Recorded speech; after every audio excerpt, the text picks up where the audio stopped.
Mga kalaro at kababata, at ang bidang laruan natin ngayong episode na ito ay mula sa HG 144 Scale RX Lolo Gundam Transparent Version. At kung makikita nyo mga kalaro at kababata, ang napaka-cool na action figure na ito na talagang ibibuild mo at paghihirapan mo bago mo siya mabuo. At talagang kinabit ko na siya isa-isa at talagang ang Bandai na quality talaga ay hindi ka pahihirapan sa pag-build. So nabuo ko lang pala ito sa loob ng 1.5 oras, not bad for a newbie builder sa Gundam. At talagang kung makikita nyo mga kalaro at kababata, na-amaze ako lalo na sa eyes. So kung makikita nyo mga kalaro at kababata, ang articulation niya ay maayos naman at talagang double saber ang ginawa ko.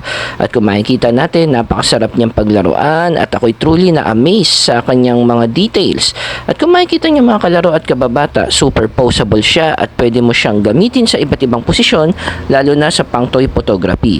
So yan naman kasi ang hilig ko mga kalaro at kababata, kaya ako nangongolekta ng laruan para picturean sila.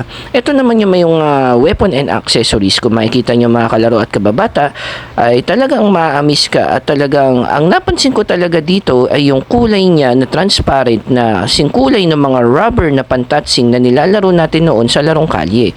Kung makikita nyo mga kalaro at kababata, na-amaze ako sa mata niya. Hindi ko na siya nilagyan ng sticker kasi alam ko magiging sagaba lang ito. Pero nung tinapatan ko siya sa tamang lighting at effects, feeling ko talaga meron talagang siyang LED sa loob. Kaya truly amazing talaga at nasulit at natanggal ang stress ko sa pagbibuild ng RX Lolo Gundam Transparent version na ito.